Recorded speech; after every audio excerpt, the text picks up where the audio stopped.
Alrighty. Good morning, everyone. Hello and welcome. Please allow me to adjust the camera, but welcome to the PreStream podcast bonus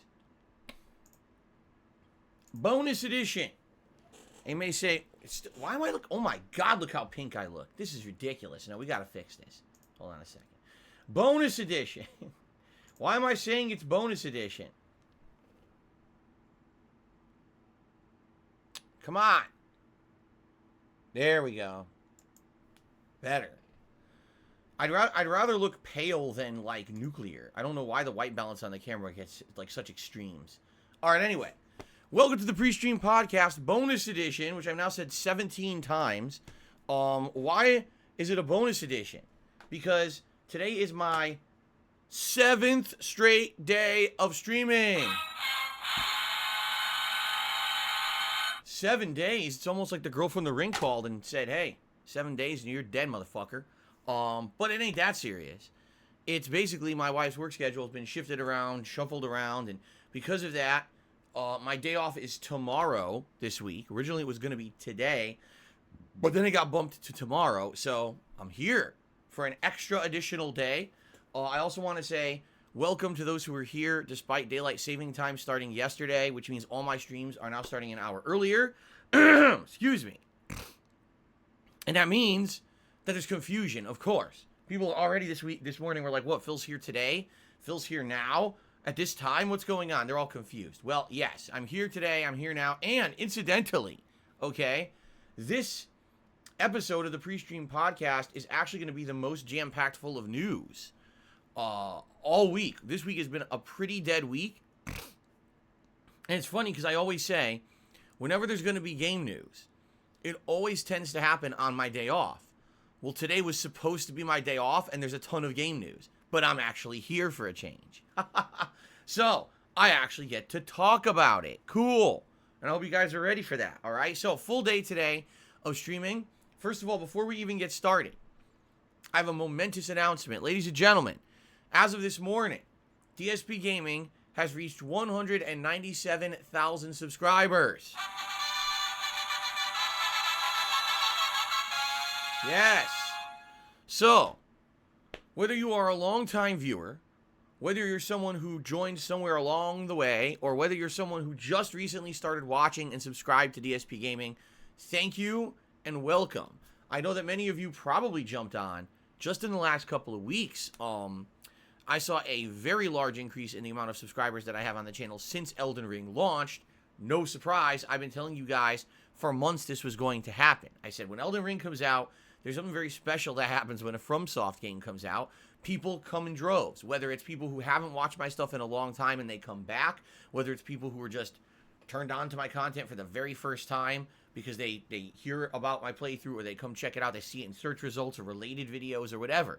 And I do want to say thank you to those of you who've been engaging with the channel. What that means is liking the live streams, liking the on-demand videos, and leaving comments. As I've told you guys, something as simple as that adds engagement to DSP Gaming and allows this channel and its content to be discovered to a mainstream audience on YouTube, when otherwise I basically get shoveled under the rug. You know what I mean? Sweep me right under there, because I'm a small-time guy, let's be honest. I'm a very small-time guy on YouTube. I don't get a lot of views. I don't get a lot of attention like the big wigs.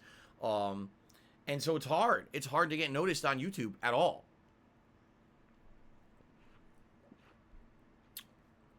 And so that being said, my mustache is tickling me. It's really weird. Like, what?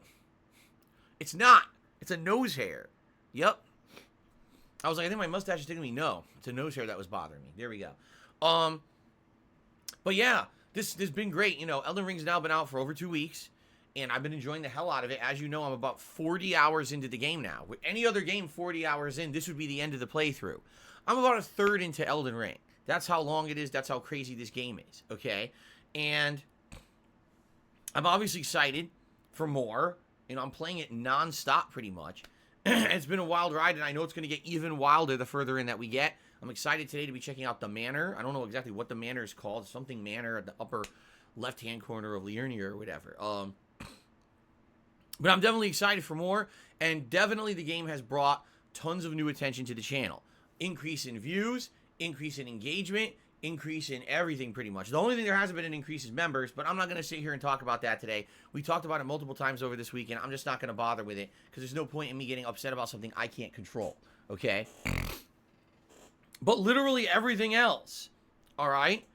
Literally everything else has been going great. Thank you for that, all right? Now, what I told you guys in about December, early December, I said my goal was to try to hit 200,000 subscribers on DSPGaming by April, by my birthday, April 6th. Why? Because I'm working hard to try to actually make this channel a gaming destination again. And I know it's tough when this channel's been defunct for 5+ years, when I basically abandoned it to be a full-time streamer on Twitch. I didn't put any effort or emphasis on this channel. This channel basically fell into disrepair, and a lot of people stopped watching, and a lot of people just, stopped following or paying attention to it. Well, then I came back here last year, right? I did my absolute best to try to build this channel back up, but as I told you guys last year, it will be a slow build. It will be hard work, but it will hopefully pay off. I can tell you, just since I worked hard, what was it, May of last year when I came here full-time to stream and put out videos, definite growth. This channel has been stagnant. I think at one point it was stuck around 186,000 subscribers for no exaggeration, like 3 or 4 years. Yes, years. And now it's seen growth. Is it a lot of growth? No, but it's still growth. Any growth is good growth. And again, I feel like this is going to be a slow build of trying to build this channel back and let people know there's consistent, good content on this channel, whether it be my raw gameplay streams or the gameplay installments split up into on-demand videos, or this daily podcast, whatever it is that you may enjoy here on DSP Gaming, right? Welcome and thank you. Thank you to anyone who has come and watched and in particular subscribed to the channel. Like I said, today we hit 197,000, okay? Now, are we going to hit 200,000 by my birthday? No. My birthday's in 3 weeks. There's no way that could possibly happen. Unless somehow this channel went viral for something, like if a video of mine went viral, then there would be a chance. Or if there was a lot of outside influence, like if other content creators got wind of the fact that I was trying to hit 200,000 subs and they like me and they're like, hey, I'm going to plug Darkside Phil for a day or two and send my followers over there to check him out, then maybe I could get it. The problem is that doesn't happen. I don't have anyone who really cross-promotes. I don't cross-promote. I've always described my presence on YouTube as thus. I feel like I'm a man on an island. And listen, it's a fun time on the island, but man, I'm by myself. You know what I mean? I do my own thing. I walk to the beat of my own drum. I don't follow all the trends. I don't do all the things that everyone else does. I have no sponsorships. I have no partnerships. I'm just my own dude here, enjoying games on a daily basis. And in some ways, that's a good thing. Because I think I've isolated myself from a lot of the horse shit, a lot of the corruption, a lot of the messed up stuff that's happened to people who have been content creators for a living over the years. At the same time, I'm small potatoes. You know what I mean? Like, I don't have anyone who promotes me or anything like that. And because of that, when you ignore your YouTube channel for 5 years to be a full-time streamer and you come back to it, you end up in the situation I'm in, okay? So, all I'd like to say is thank you guys for the support. Yes, as expected, this Elden Ring playthrough has been outstanding for the channel and continues to be outstanding for the channel. It's still getting views 2 weeks later, and what I mean by that is most of the time when I upload a playthrough, okay, I'll upload the playthrough, and it'll get a certain amount of views, and then it's done. It takes about a week, and then there's no more people watching it. With Elden Ring, it's the opposite. With Elden Ring, there's a good amount of people who are still checking out the playthrough on demand over time, so it continues to bring in views. In fact, it was so ridiculous. The stat was absolutely absurd. Using the YouTube Creators app here, where you can actually see statistics on what's popular on your channel and the like. Taking a look at playlists. So here's an idea, all right? Of all the playlists, the video playlists that I have here on DSP Gaming, Elden Ring is accounting for 26% of the overall views on the channel. Now, this channel's been around since 2010. It's a 12-year-old YouTube channel. This channel has something like 50,000 plus videos on it. At any moment, someone could be bringing up, playthroughs from the past and watching them. And they do, by the way. I should bring this up, that from time to time, I do see that people are watching old legacy playthroughs and the like, which is really neat. I was actually checking this out last night, and actually, oh yeah, here it is. I can bring up this statistic too. But anyway, yeah, more than 25% of the views I'm getting on DSP Gaming are from Elden Ring. You might say, well, really? Only 25%? Well, yeah, because again, this channel's been around for so long, and the amount of views that I get, not that it's an insane amount of views, but my audience is a big, varied audience. This is what a lot of people don't understand when they say that I'm a variety streamer, because I've played so many games of so many types over the years. At any moment, someone could be watching a video of, I don't know, me playing Smash Brothers from, 7 years ago. And then someone else is watching my Catherine playthrough from 10 years ago. And then someone is watching Street Fighter from last Friday. And then someone is watching. You see what I'm saying? There's so much variety that the vast majority of my views actually come from the legacy videos. But it is pretty cool to see so many people all hyper-focused on one thing. I really enjoy that everyone's really liking Elden Ring. Here's some statistics for you, all right? Top playlists currently playing my content on DSP Gaming in the last month. Elden Ring, number 1. Number 2, The Elder Scrolls V Anniversary Edition. So people really digging the Elder Scrolls playthrough and still watching it in droves. Thank you. Number 3, Dark Souls playthrough from 2011. People went all the way back to the beginning of my experience with From Software, and they're rewatching my original Dark Souls playthrough from 11 years ago. That's pretty darn cool. Then the next one, Grand Theft Auto San Andreas. The original San Andreas playthrough is number 4 this month. What? I don't know. You would think with the fact that I finished the GTA trilogy months ago that no one would have interest. No, it's the 4th most watched playthrough that I have on the channel right now. And number 5, Dark Souls 2. So that's what's going on right now on DSP Gaming, is that the From Software stuff is obviously really hot because of Elden Ring, you see? So anyway, guys, thank you for that. Thank you for the support. Thank you, whether, again, you're a newcomer who just came by and started watching the content and recently subscribed, welcome to the channel. Hope you're enjoying yourself, and expect a lot more of Elden Ring in the near future. Of course, there will also be new release content and the like coming soon, but I mean, definitely excited for more. And thank you for everyone else who's been bringing engagement to the channel. You know, the only reason that I'm really seeing growth right now is because those who are longtime supporters are engaging the content. Again, watching this live stream, you're having a good time with it. Oh, this is a good one. Like it. Brings engagement. More people see the channel and come and will watch and will sub. If you're watching this video on demand, give it a like. Leave a comment. Even if the comment is as simple as, oh, just commenting to help out Phil, or, oh, this is a good video, or thanks for the video. Those simple comments, okay, help this channel tremendously. That's engagement, and that's why so many people are coming to check out the new content, okay?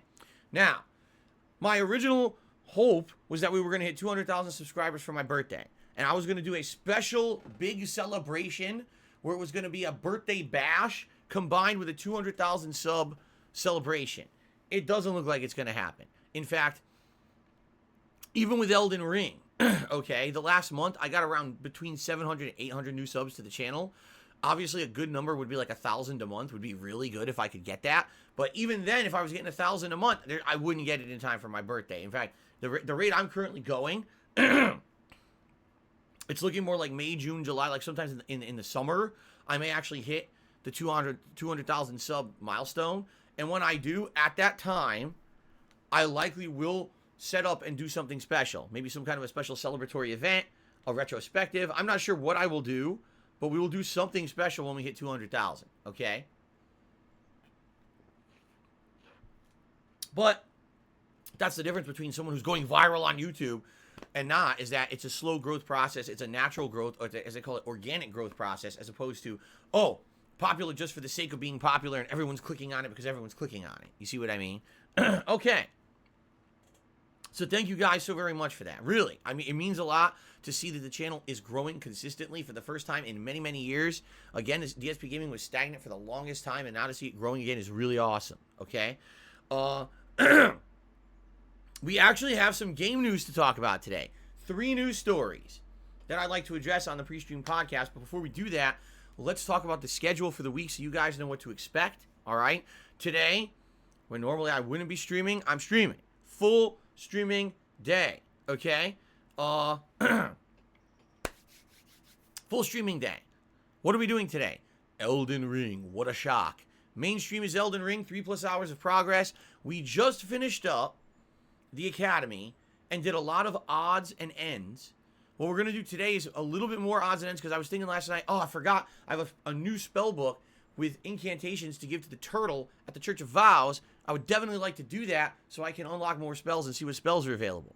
Oh, that's right. There's an optional boss fight at the Church of Vows against some guy who killed me completely randomly when I was in the Academy. I teleported over there and there was a boss fight. I'd like to give that one a shot again. So maybe we'll do that. And then I realized, man, I have a couple bells that I accumulated over the course of the last stream or two that I can give to the vendor at the round table to unlock new items too and see what's there. So we have a few quick odds and ends to do at the beginning of the stream today. And then we're going to head to the manor. And I forget, many of you will probably know it. I can't remember the name of it. It's the manor that's to the northwest of the Academy. It's still in Liurnia, but it's to the northwest. And we were told by the giant blacksmith, don't go there because there's a magic traps up there that the Knights of Cuckoo, where the Knights of the Academy tried to go up there to take it over, and they got killed by this magic defenses that they had set up. So I don't know what we're going to find. I don't know what we're going to find when we go there today. It's going to be interesting. Apparently it's a new dungeon, and apparently it's optional. Like, you don't have to do it, but man, it's a big area. Why not do it? And apparently if you do it and you overcome the challenges and the bosses, you unlock all new additional story content and all new additional dungeons and content in the game. So it's a no-brainer that I'm going to do it. Okay? So, awesome. I can't wait for today's stream of Elden Ring. It's going to be exciting. Then later tonight on the late stream at 6:45 p.m. Pacific Daylight Time, because our clocks have changed, it will be Horizon Forbidden West. Continuing on, story-based focus tonight. As last stream was all side content, tonight I like to focus on the story. I think what we're supposed to do is we're supposed to find... I'm trying to exactly remember. All right, I won't say it because it might be spoilers for some people. I don't know. But next story segment tonight, okay? And that should be fun too. And that is the end of my streaming week. I am off tomorrow, okay? Shout out to Hero Change who says, Phil in chat, I just discovered this channel recently, enjoying your playthroughs. Welcome. Welcome, Hero, the newcomer. I appreciate you coming and checking it out. Awesome. Okay, so I'm off from streaming tomorrow. What does that mean? It means there's no streams. Doesn't mean there's no videos. Tons of videos here on DSPGaming, and anything you want to get caught up on, have fun. All right, I hope that you will, and enjoy it, okay? Again, anything that you end up watching, please, if you're enjoying it, consider giving it a like or leaving a comment. That helps the channel, especially on days when I'm not here. Engagement is key. When I return on Wednesday, it'll be more Elden Ring paired with Skyrim on the late stream. On Thursday, it'll be more Elden Ring paired with Horizon on the late stream. And then on Friday, more Elden Ring paired with Friday Night Fights, my weekly throwback Street Fighter session. Now, you might say, wait a minute, Phil, wait a minute. What about the new release this week? We're going to talk about that in a moment. We are. We're actually going to have a segment here on the pre-stream talking specifically about this week's new release, Strangers of Paradise. Strangers of Paradise Final Fantasy. Okay? So don't worry. We're going to talk about it in a little bit of detail so you guys know what's going on with that game. All right? But that's the rough schedule. Now, I don't know when my next day off is. I'm assuming it's going to be probably around Tuesday-ish of next week. Can't guarantee that yet because my wife doesn't have her work schedule. Don't you fucking love retail? They won't give you a schedule ahead of time so you can plan out your life. I love it. So when she gets her schedule, that's when I'll figure out when my next day off is. Likely it's going to be Monday, Tuesday, or Wednesday of next week. So we'll have about a week of streaming before my next day off. Okay? Okay. So, ladies and gentlemen, awesome, right? Cool. Thank you for listening. I think now what we can do is we can roll into the new release topics. In fact, this is a great transition to go right into and talk about Strangers of Paradise Final Fantasy. Now, this game has all of its pre-release early reviews out right now. You can watch them all over the internet or read them all over the internet or both. This is an interesting game because it was surprise announced last year when no one even knew the game was being made, and all of a sudden it was like a shocking announcement in the middle of the year. Oh, what is it? Well, it's made by Ninja Theory. This is the same company that made Neo.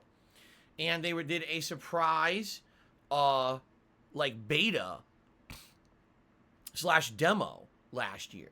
And what I can tell you is when I played it, absolutely the game felt like Neo. Like they copied a lot of stuff from Neo. A lot of the enemies have exactly the same animations. They're reskinned to look like Final Fantasy enemies, but they're definitely the same enemies from Neo with the same attack pattern animations and everything.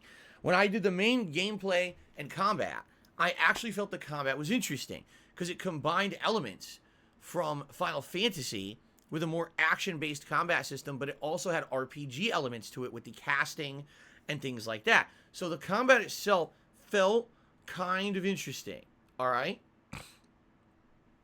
I thought it was pretty interesting. Wow.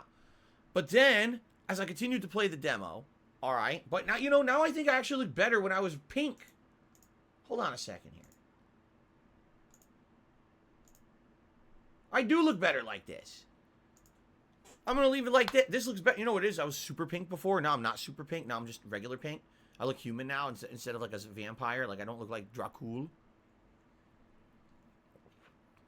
When people start calling me the Count. All right, this looks better. Okay, so then this beta demo continued. Okay, I said Ninja Theory. It's Team Ninja. I always get the two confused. I don't know why, but I always get the two confused. This game is made by Team Ninja, not Ninja Theory. Team Ninja is the people who made Neo. Okay, okay. So you get to the end of this beta demo, and there's a boss. You're fighting Garland. You know, the first ever boss in any Final Fantasy game. He's the first boss, and by the way, spoiler alert, he's also the final boss of Final Fantasy 1. Oh no! Well, now that you're all spoiled on a game that's like 37 years old. So, you fight Garland, and it is the most painful, rip-off, bargain bin Dark Souls gameplay that you could ever experience. It so wants to be Dark Souls in this boss fight. Everything in the boss fight is like Dark Souls. Literally, you can't hit the guy because he has insane poise. He can't be staggered. Every hit you do, he just attacks through it. So unlike the rest of the game where you're doing combos and free-flowing combat into magic, and you're doing good things on the enemies that's like free-flowing, you can't do it on Garland because Garland is a super-powered boss with poise and can't be interrupted. So instead of playing the game like you did the entire time, now you have to completely change your gameplay style to play like Dark Souls. Look for the openings between his attacks, hit him here and there, dodge a few times, hit him there and there, dodge a few times. When you figure it out, you're like, okay, great, it's Dark Souls. It's not a big deal. It sucks. It's stupid. It's like a knockoff Dark Souls. So, after playing that beta, all right, I just felt really weird. I was like, I can't really put my finger on what this game is. The graphics were just kind of outdated, for sure. Like, the graphics did not feel great, and it kind of looked like a whole gen previous style game to me. The combat was okay, and it had some interesting elements with the transition between combos into magic and vice versa. I liked that about it. But man, the animations were blatant lifted and rip-offs from Neo, so it kind of felt like you were playing Neo with a skin. And then the boss fight was absolutely terrible. I hated it. I was like, dude, I would much rather play a From Software game. And I even made the comparison. I did this. I said, man, next year we've got Elden Ring. If Elden Ring is out, who's going to want to play Strangers of Paradise if the whole game is just a bargain basement copy of Elden Ring? I said that when I was playing the beta. And now here we are. Guess what's going on? Everyone's playing Elden Ring. No one beat it yet, right? Very few people, those who rushed through it, are doing their second or third playthroughs because the game's so good. And now Strangers of Paradise Final Fantasy is releasing this week. And it's like, could you have possibly any worse timing? I don't think you could. I mean, maybe if you released the same day as Elden Ring would possibly be slightly better timing. But if you're going to have a knockoff, you have to at least have it far enough away from the actual real McCoy so that people will buy the knockoff. You know, the reason that games like Neo or whatever work is because they usually release at a time when there's no other From Software game. So it fills in a gap, a need, a void. This game literally has no gap to fill because everyone's playing the great game that just came out, and no one cares about a knockoff right now. It really makes no sense at all that they would be releasing this game this week. It's got to be one of the most boneheaded, asinine, stupid things a game development company / publisher has ever done in gaming history. I can't imagine these idiots think this game is going to sell. Like, you want to talk about shooting yourself in the foot. These people took 2 giant surface-to-air missiles and literally pointed it down at their feet and blew both of their feet off into a giant smoldering crater of gore, and now they're nubbing it around on the ground saying, hey, my strangers of paradise. You have to be stupid. I can't imagine how they fucking, releasing this game this week. You have to be moronic. And these are people who get paid the big bucks, folks. These people are sitting there in their boardrooms. Oh, it's great. Our product's going to sell. Yeah, fuck that Elden Ring shit. Oh, yeah, Strangers of Paradise, baby. You're an idiot. Like, really, you're an idiot. Who fucking would think that this game is going to sell this week? I don't know. But apparently, they, in all their wisdom, they think it's going to. Okay? So the reviews are out, and the reviews are highly mixed. I've seen some reviews as low as like a 5 or 6, basically stating the game looks terrible. The graphics are incredibly outdated. It looks like a 2-generation-old game. The combat gets repetitive and boring after just a few hours. And the entire game is so poorly written. It's like a meme. The entire game is like they're jumping on internet memes and shit. It's a joke. Like, it's basically like a joke. It's not meant to be taken seriously because it's so badly. It's like jumping the shark the entire game. You know what I mean? But it's so cliche and jumps the shark so much, it's kind of like so bad it's good situation. You know, when you go see a cheesy movie, you know it's cheesy, but you enjoy it because it's cheesy? That's kind of what Strangers of Paradise is at this point, okay? Now, other people are reviewing it and actually saying it's not so bad. To them, the combat is not so repetitive, and they enjoy the fact that they tried something different with Final Fantasy rather than the button-mashing fest that was Final Fantasy 15. That is a little different with the combat and everything, and the boss fights, yes, they're Dark Souls-esque, but that's definitely different for the franchise, and it's cool to see them try something different, and as long as you don't get bored by that, you should enjoy the game. Although, even the people reviewing it like 8s out of 10 still say the graphics are terrible. So apparently, no matter how you play it or what you do, the game looks like shit, but the opinion on the actual gameplay is varied, okay? So, first of all, as I told you guys, I was not sold on this game, especially after playing the beta of it last year. I was not sold on playing this game. I was kind of a wait-and-see attitude. Now I waited, I've seen, I'm not playing it. This would be really dumb. When I've got the real McCoy, the real main event Elden Ring right here, and I'm only a third through it, right? And I gotta really hunker down and play the hell out of this game if I plan on beating it in the next month. Why the hell would I play a knockoff? I'd be stupid, right? Maybe down the line when this game is discounted for $20 in a month, which undoubtedly it will be because no one's going to fucking buy it, then maybe I would check it out.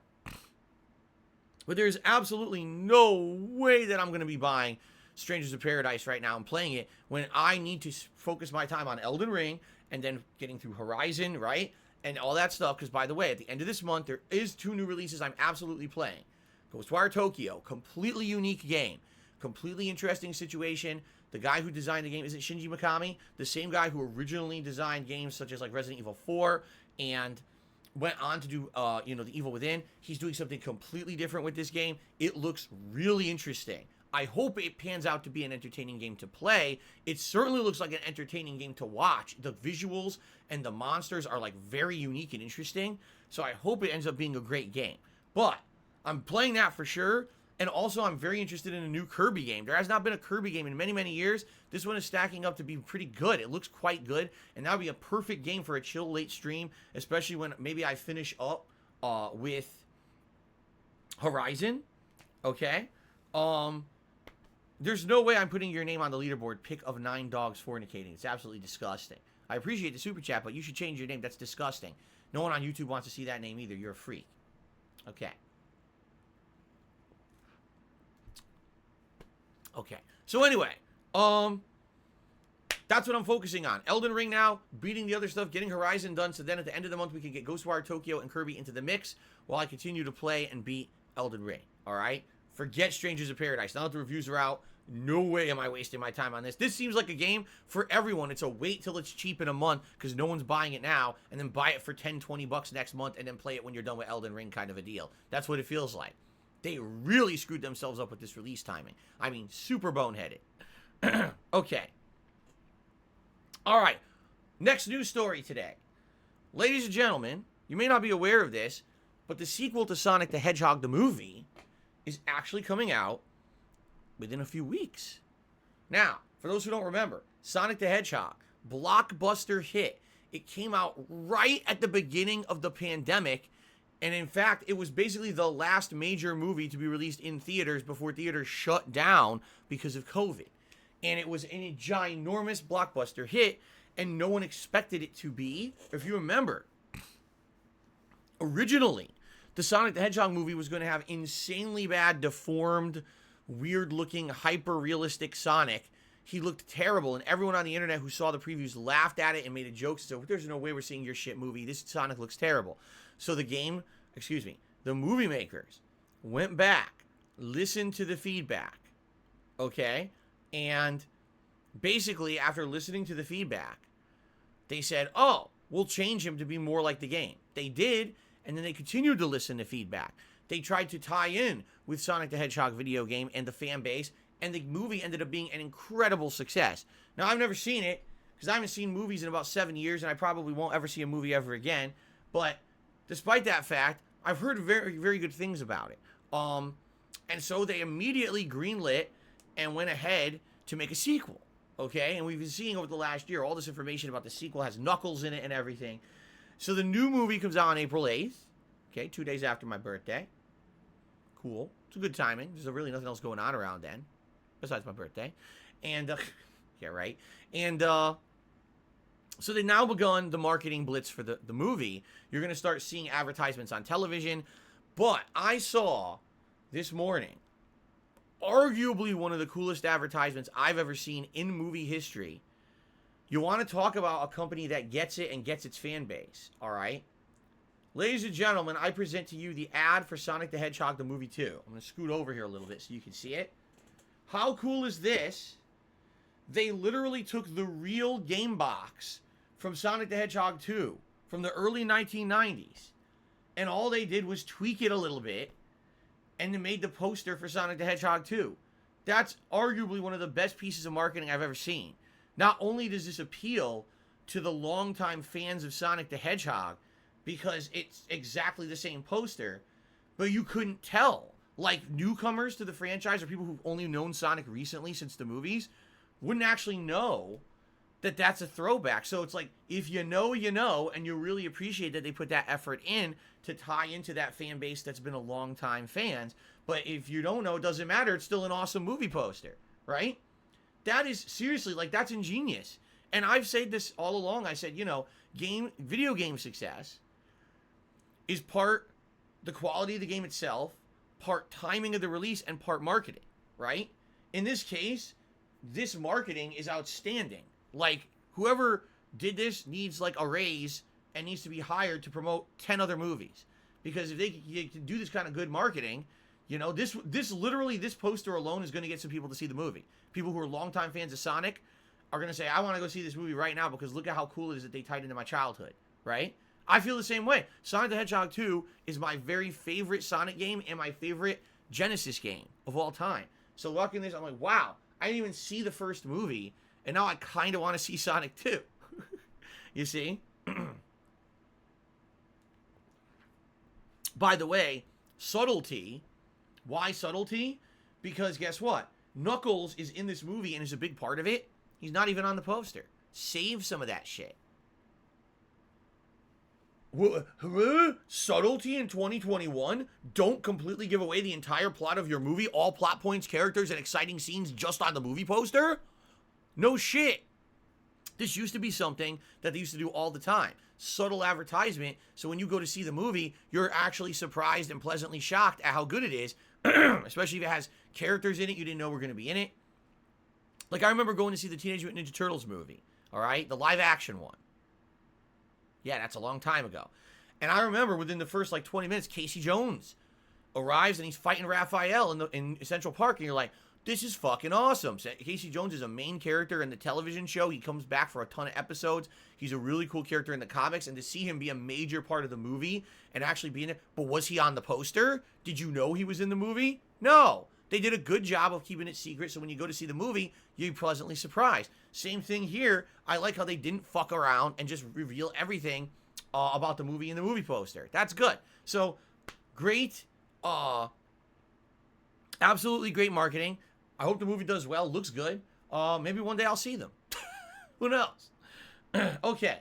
Last news story to cover for today. Okay.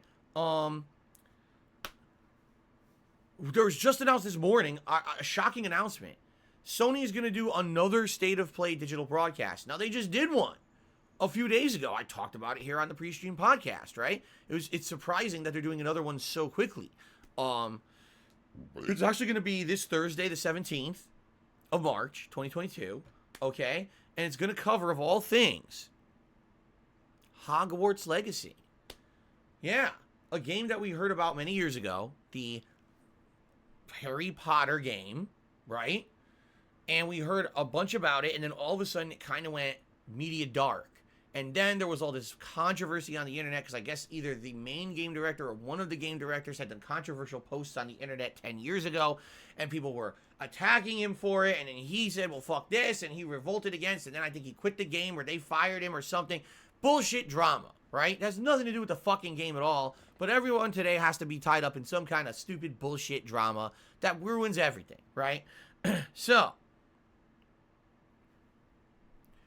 finally, this Thursday, we're going to get our first actual taste of real gameplay of Hogwarts Legacy. Apparently, there's supposed to be 14 in-game minutes. We're finally going to see what the game is. Will it be shit? Will it be good? I don't know. I mean, there hasn't been a Harry Potter game in quite some time, besides the shitty mobile game that came out a few years ago and everyone laughed at. So, to see Harry Potter actually be taken seriously in a video game context for the first time in a long time is interesting, especially because there's no particular tie-in with the movie. You know what I mean? Like, there's no movies coming out right now of Harry Potter, so it's interesting to see that they actually put the effort into making a game.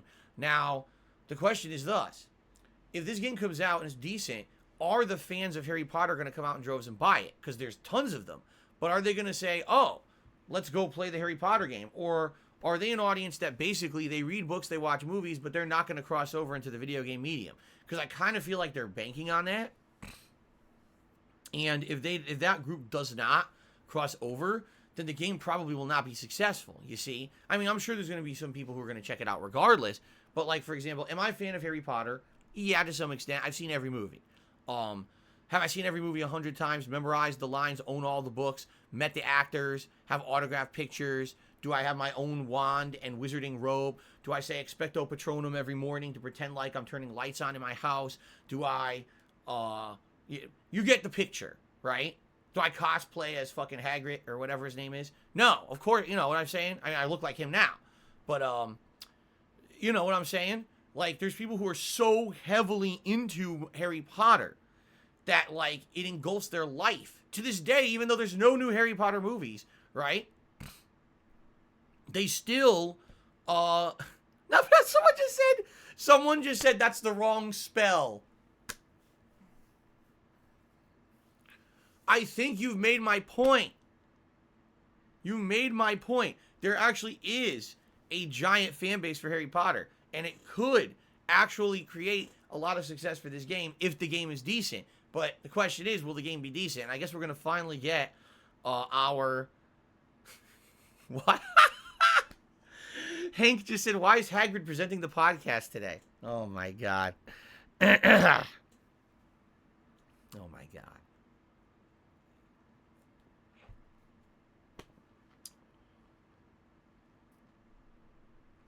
Anso Kamaru says there are still Harry Potter movies coming out. No, there's not.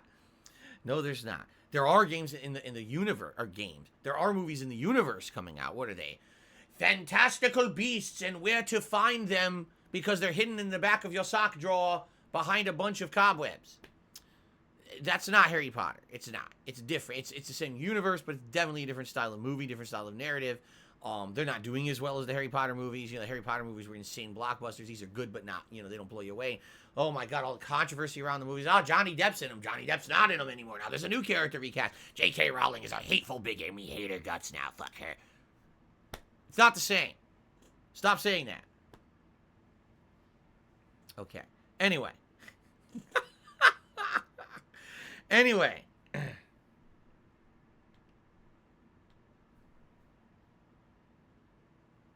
You know what movie I want to see? Fantastic Feasts and Where to Eat Them. That's what I want. Fuck these beasts and where to find them. Anyway. So, Hogwarts Legacy is getting a state of play this Thursday. So this Thursday we'll have some interesting stuff to talk about. Once the state of play is out, we'll be able to see it for the first time in action and say, is it good, is it bad, is it shit? You know what I'm saying? Finally. That's good. I'm glad to hear that. And, we'll find out.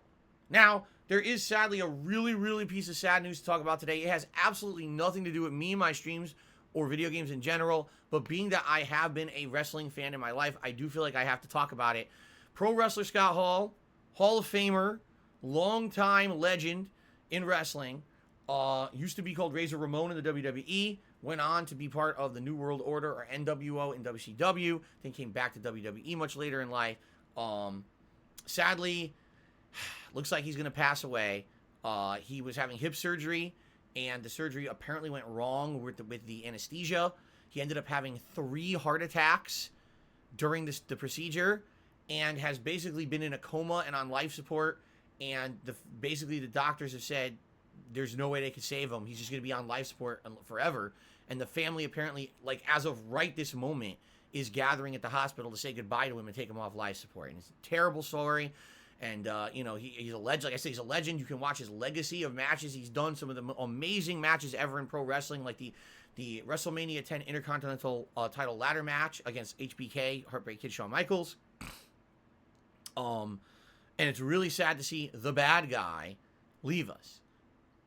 And, as I get older, more and more stories like this happen. Someone who I grew up watching passes away, or, in a bad way, and it makes me really feel my age. It does, but it is what it is. That's life. And he had a good life. A lot of ups and downs, that's for sure. He definitely had a spotty history. But I think he's going to go down in history as one of the greats forever. No one's going to forget the guy. Everyone has great memories of him.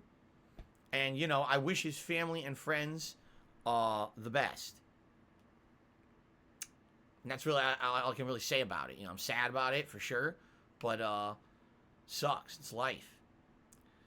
Okay. So, I guess what we'll do now is shout-outs. And then we'll see if there's time if you guys want to do some Q&A, whatever. And then we get into Elden Ring. All right? All right, let's do shout-outs. We start off with the YouTube side shout-outs for today. So.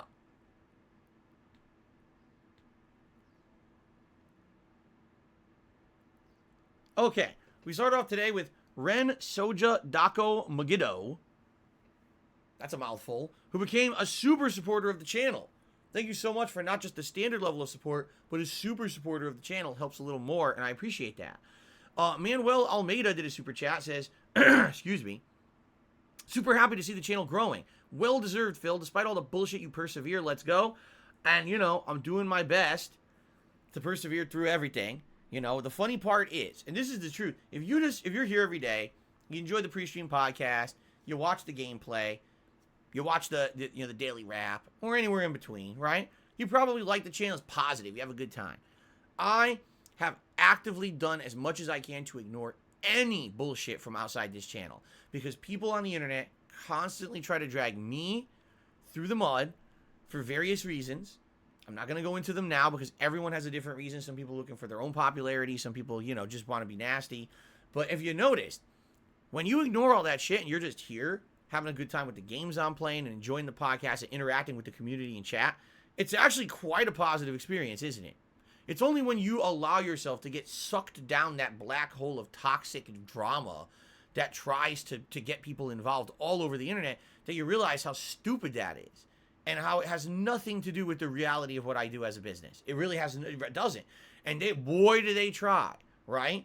And that's why Manuel says, despite everything, it's well deserved despite all the bullshit. Is a lot of bullshit. and it's a lot to ignore, and it's a lot to say fuck this. But I feel like I've in the last year, I've done my active best to try to stay out of all the bullshit. And I hope that those who have been here just to chill with me feel that that's been successful. Because half the time now, when people even reference nonsense, I don't even know what you're talking about. Seriously, I have no clue. Yesterday's like, Phil, someone in a related videos of the name of such and such made an insulting video. Do you have beef with this person? I don't even know what you're talking about, nor do I care. I said that right in the chat. I says, I don't know who that is. I don't know what you're talking about. I don't care. Let's move on. Have a good day. And that's the attitude I take from now on. I don't care about this shit. I'm here to have a good time and enjoy games with my audience, and that's all I care about. Let everyone else have their drama and white noise outside of the channel, and DSP Gaming can be the nice, safe place to enjoy games and chill with me every day. That's it. Not paying attention to the bullshit anymore. So, thank you very much. Manuel, very nice super chat. The Math Magician did a super chat and says, Phil, will you be replaying Arkham Asylum before Gotham Knights releases? Well, Gotham Knights is releasing in October. Infamously, the summer is the slowest time of the year for games. Okay? Now, I don't know how this summer is going to go because sometimes it changes. If you remember a couple of years ago, we had Ghost of Tsushima that came out in the summer, and that was a completely different situation. We'll have to see. We have to see what game release dates, and I actually expect in the next 1 to 2 months, we're going to get a lot of information about game releases for the rest of this year. Maybe in the summertime. I do own the Batman Legacy HD collection. I bought it a few years ago, and that's how actually we were playing Arkham City is when I ended up, well, a lot of us ended up getting our PS5s because that's when they went open for pre-sale during that stream, and we all ordered them on Amazon, and we all ended up getting them. We were shocked. So perhaps, as a way to get a little bit of like throwback, right? Maybe what we'll do is we'll play Batman Arkham Asylum, the remake, the HD re-release of it from a few years ago in that collection during the summer downtime. I think that would be something good for variety. So it's an idea. What I would say, Math Magician, keep this in mind. And during the summer when it comes up, if it's a dead summer, if it's slow, stagnant, we're looking for stuff to do, bring it up. It's a very good idea. Cool. Okay. Pick of 9 dogs fornicating. As I said, thank you for the super chat, but there's absolutely no way that I'm going to read that or say that name on my leaderboard here. So I'm just going to say 9 dogs. That's it. And you should change your name because it's freaking disgusting. It's not funny. That's actually pretty nasty. And I recommend you change it because it's stupid.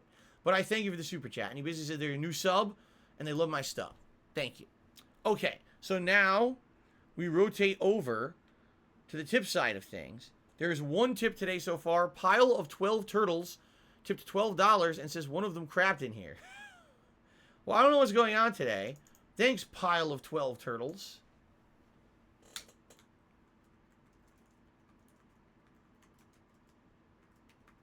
I appreciate that. That will get us up to $12 in tips because that's the first tip of the day.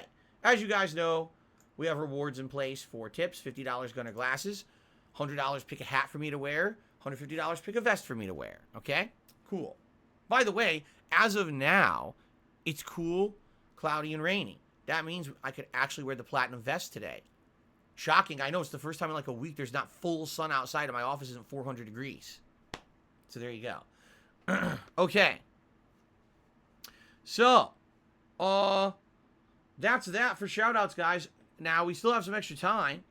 All right. Who has questions for me? Let's open. Oh, hold on. Stop eating batteries. Just became a super supporter. That is good advice. If you have eaten batteries or are currently eating a battery, stop eating the batteries. It's bad for you. You will kill yourself. It is deadly. Do not do that. Thank you. Let's see how many memberships we have right now. I'm afraid that we dipped again. 366. So let's go ahead and update the leaderboard.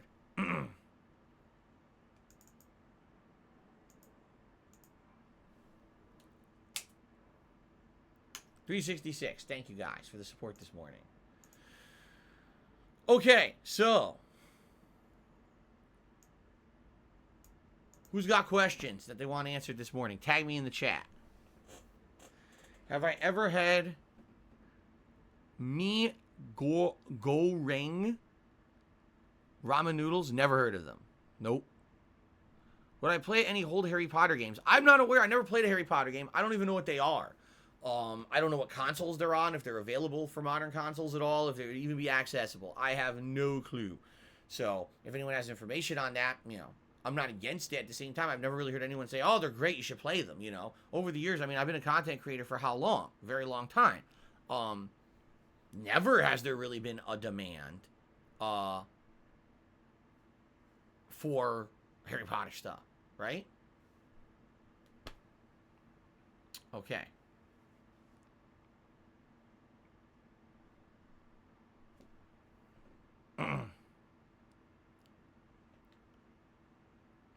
D Money, no, I'm pretty sure I'm not going to be wearing a Rey Mysterio mask. I'm pretty sure I'm not going to be wearing a Rey Mysterio mask when I play WWE. Probably a no-go. Concrete Genie? I don't know what that is. What is Concrete Genie? I've heard the name before, but I'm not familiar with the game or the gameplay style. No, Big Papa Phil, I was not watching WCW during NWO. I never watched WCW ever on television. Not one episode. So, I'm not aware of what it was like to be, you know, a big fan back in the day. At that point, I wasn't watching wrestling. I watched wrestling from the mid to late 80s into, like, the early 90s. Then I stopped watching, and I didn't get back into wrestling until the early 2000s during the Invasion plotline, when it was WCW and ECW invading WWE. That's when I started watching again.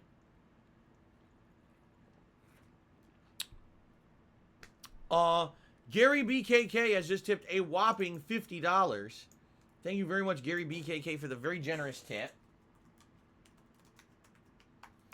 And so with that tip, we reached $62 in tips, which means we have already hit our first tips goal of the day. Awesome. And that means it is indeed Gunner Glasses time here on the PreStream podcast. Thank you. Cool. Have you ever played Simpsons Hit and Run? Did a full playthrough of it. It's live on DSPGaming right now. I did it many years ago during the summertime, and people really seemed to enjoy the playthrough. They thought it was absolutely outstanding. I sucked at it like people knew I would, but I ended up beating the game completely, doing everything in it. So it was a really fun ride, for sure. Well, check out Nobody Saves the World. I've never heard of it, so maybe eventually. You say it's on Game Pass, maybe eventually. Guts, of course I had a good weekend. I was here with you guys all weekend playing Elden Ring, right? No, I would not do a members-only barbecue and stream it. It's ridiculous. Would I prefer Tuesdays off over Mondays? If Kat and I got to pick between the two moving forward, I think Monday is a bad day for it, says Hobo X. You know, here's the thing. Here's the thing. Herein lies the rub there. I kind of agree with you that if I had a choice of what day I would have off, I'd probably pick Tuesday or Wednesday.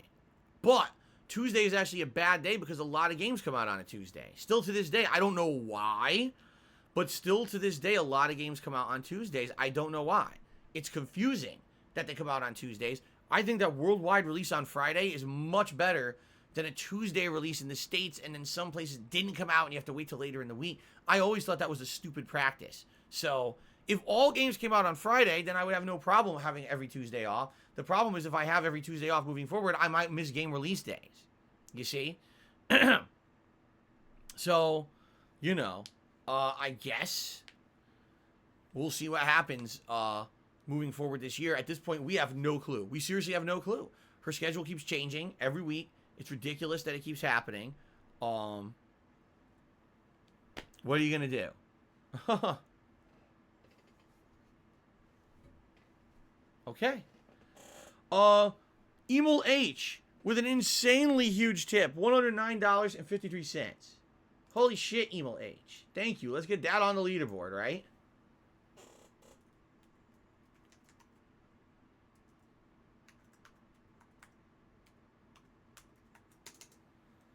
Thank you so much. That's going to get us up to 171. 62 plus 109 would be 171. Which now means we have hit all the goals for the day. Emil, you've been really giving giant tips recently, and I really appreciate that. I just want to let you know you're helping out a lot around here, so thank you so much. Let's go right into the hat goal. All right, so let's do a poll for what hat you guys want to see today. Which hat is Elden best? Would it be... Now, we did the pilot hat yesterday, so we can do cowboy. We can do fake hair hat. We can do Pikachu hat, and we can do the real-life Dumas helmet hat. There you go. Good variety of hats for you guys to pick from today. Thank you very much. And of course, then we'll also do a poll for a vest. So thank you, Emo. Really appreciate that. Stinky Doodoo Shart tipped me $1.50. Says Elden Ring subreddit is filled with people complaining about Radon.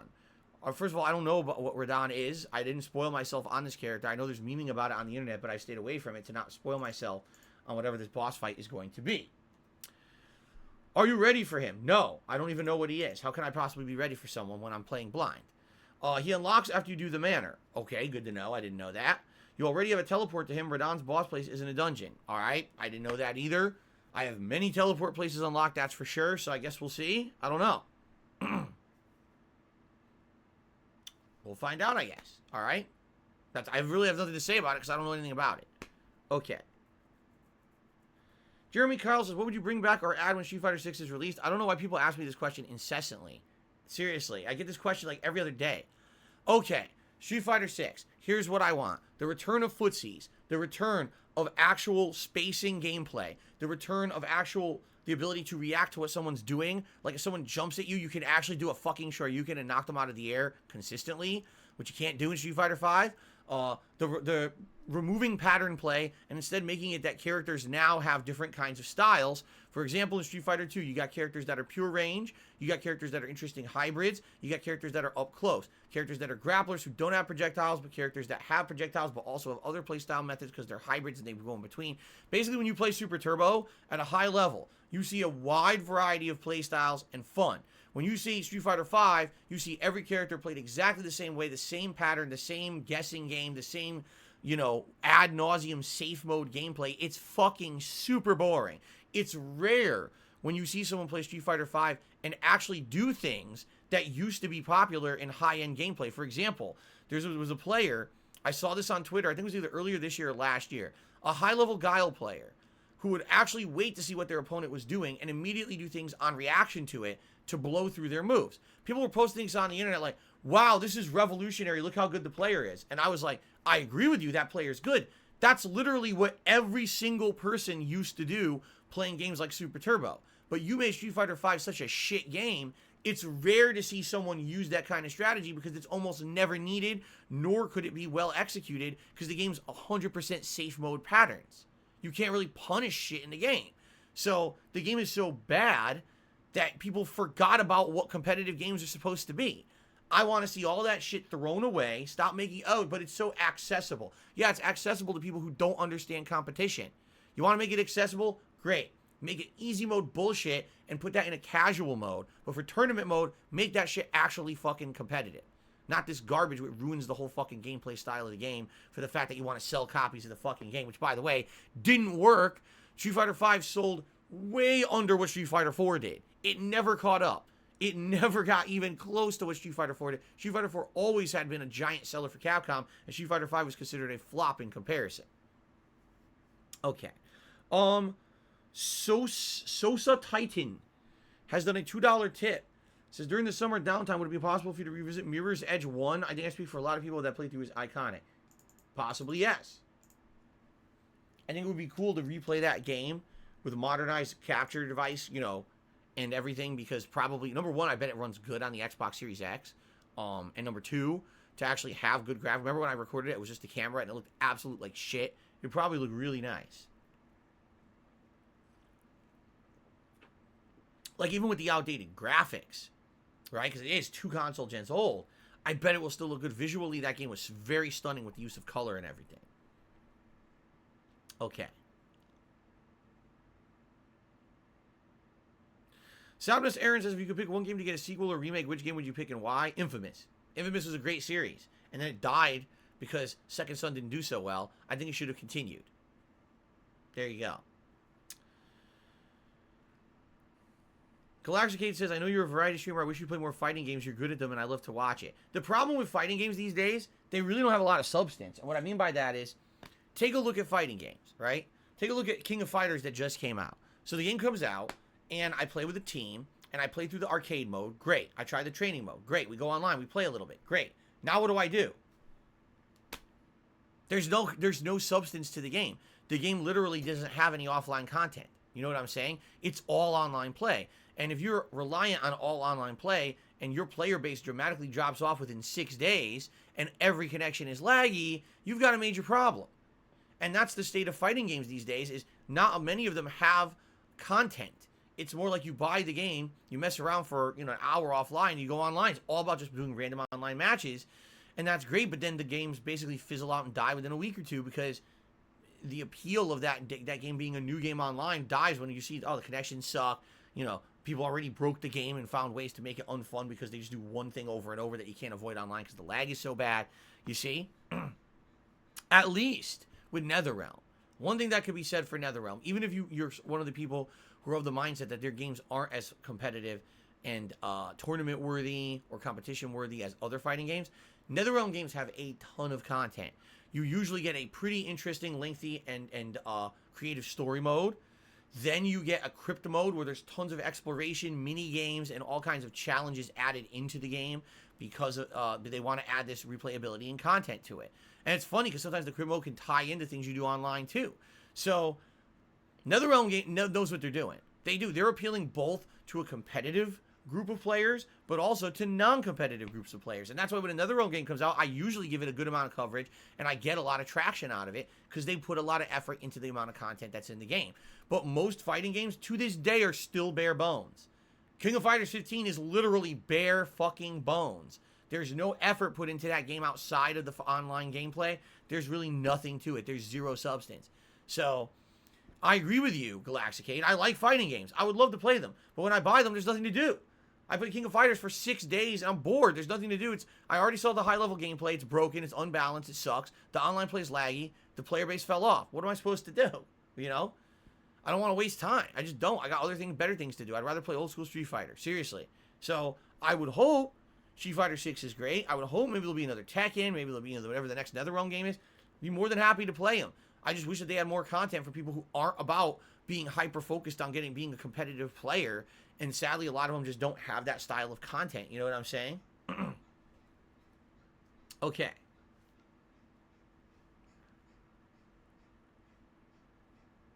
There's a noisy-ass bird outside. He's going... Burp, burp, burp, burp, burp.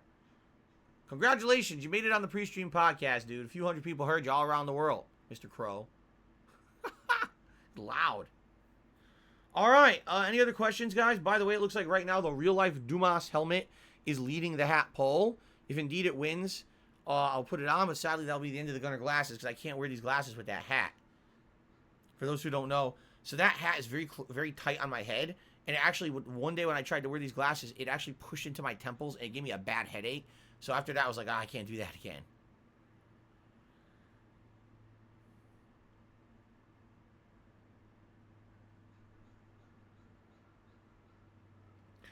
Shook One says, tip me $2, says, do you think Watch Dogs 4 will ever come out? Watch Dogs 1 story was generic revenge. Watch Dogs 2 was a dope game. Watch Dogs Legion was a dumpster fire. You think they'll still try with this franchise? They arguably only had one good game. It is such a weird franchise. First of all, Watch Dogs 1, I feel, gets a lot more hate than it deserves. It was not a bad game. It was an attempt to do something a little different with the whole open world formula, with technology and stuff. Although, admittedly, yes, the main character was kind of boring, and the story was a little cliche. I still feel it was a decent game. It wasn't a terrible game like a lot of people remember it, okay? The hilarious part of it, seriously, the hilarious part of it is that the reason most people hated Watch Dogs 1 is because of the graphics. Because when they showed off this game at the E3 that I went to, E3 2012, they outright lied about the graphics. They showed these crazy graphics that weren't in the game. It was just a non-gameplay demo running, not even, it wasn't real gameplay. It was actually kind of doctored to look like gameplay when it wasn't real gameplay. And it used these graphics that were insane that there was no way they were going to get into the final game. And when the final game came out, it looked nothing like that, and everyone shat on it, and that was the end of the game. You see, it was misrepresentation actually screwed them over in that case. But I thought the game was pretty good. I thought it had some interesting ideas, and I felt that if they made a sequel, that the sequel would be much better. And I was right. Watch Dogs 2, I feel monstrously improved upon the first game. Much better plot, way more interesting characters, right? It almost felt like Watch Dogs 2 kind of felt like Saints Row, but not stupid and immature, just kind of interesting with the writing and the characters and all the stuff that you could do in it. Watch Dogs Legion is like one of the most uncreative people possible, was put in charge of the project, and they decided to do something so generically stupid without actually testing it or knowing if it was going to be good, that then when the game came out, you know, it ruined the game, right? I said it too when we were seeing all the promo stuff for Watch Dogs Legion. I said, you know, on paper, the ability to recruit anyone from London and add them to your hacker team sounds fun. But I guarantee you what's going to end up happening is these characters will not be unique. What will happen is they're going to be archetypes. Oh, you have the hand-to-hand fighter archetype. You have the old grandmother archetype that uses the drones and stealth. You have whatever. And then what ended up happening? You had the techie archetype, the spy archetype, the car driver archetype, the old woman who used the drones archetype. I was dead on correct. You don't care about the characters because they're all disposable. You get one killed, within 20 minutes you get the same character back. It's just a different skin, but it's literally the same character. So when you have characters that are literally disposable characters, you lose an element of caring about the game. You know what I mean? Like, I didn't care about the characters in my game. Throw them all off the fucking London Bridge for all I care. You're just going to get them back anyway. There was zero investment in them. And they ruined the game literally because of that. Oh, by the way, the plot was terrible as well. There was only one major story mission that made any sense and was fun. Everything else was just kind of cliche and shitty. But, no, really, they fucked it up. Like, whoever was the creative director and controller of that game was an idiot. They took a franchise that actually was interesting and said, how can we suck any personality and life and interest out of our franchise? Oh, make everyone a disposable archetype that no one cares about because they have no actual stories or personalities. Sounds like a plan, dude.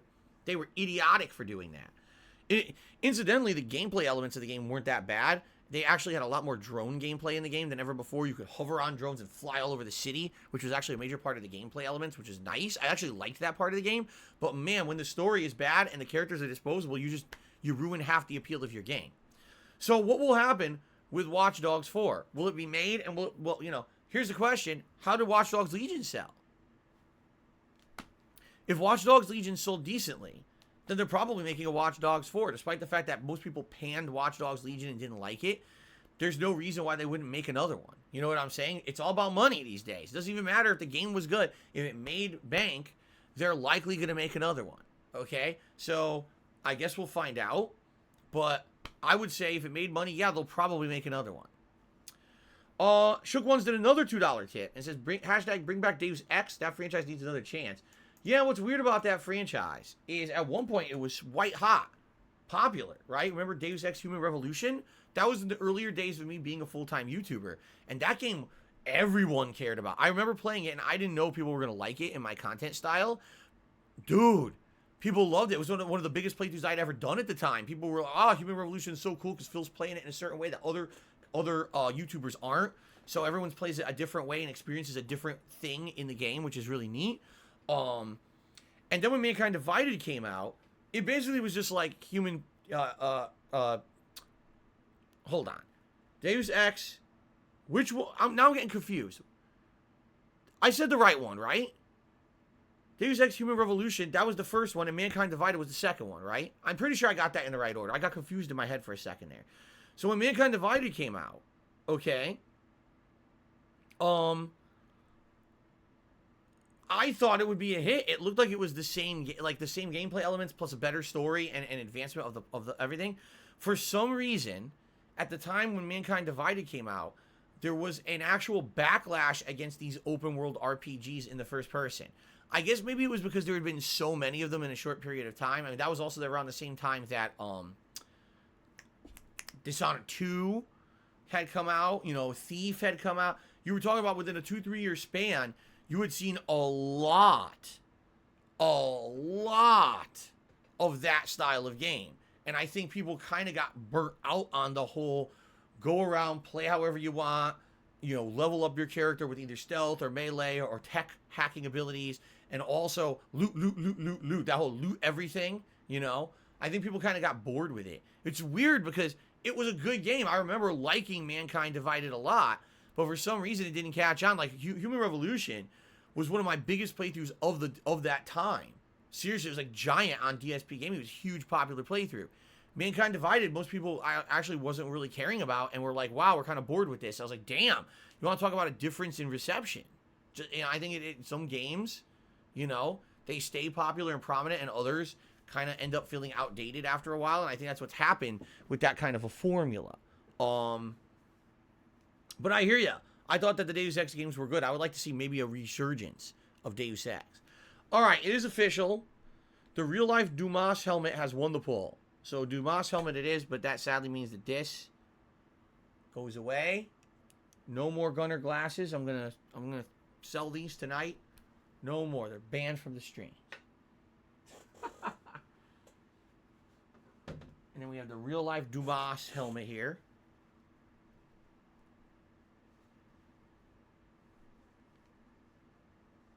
Okay.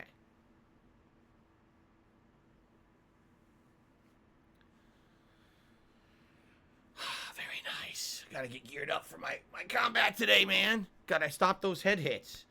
Trust me, my head's been hit enough. If I get hit anymore in this playthrough, I'm gonna, like scrambled eggs up there.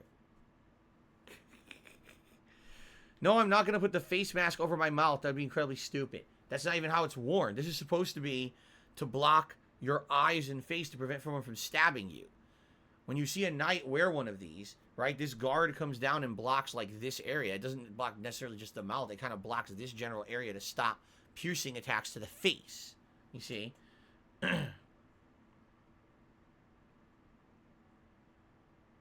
Okay. Oh, I have to do the poll for the vest now. Duh. I'm having a brain fart. All right. So, which vest is Eldon best? Would it be the red vest, which I wore the other day, and you guys really liked how it looked with this hat? Would it be the blue vest? Would it be the platinum vest? Or would it be the beige?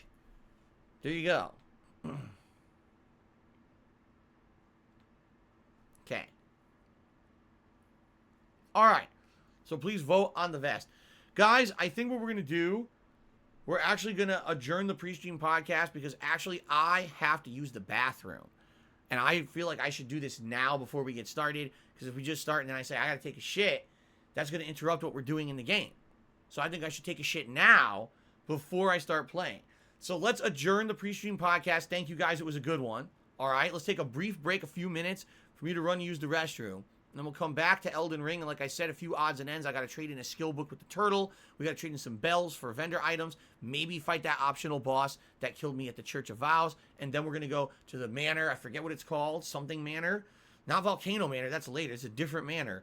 And that's going to be today's focus. Okay? So thank you guys very much. Great podcast. Let's get to the main event. Sounds good.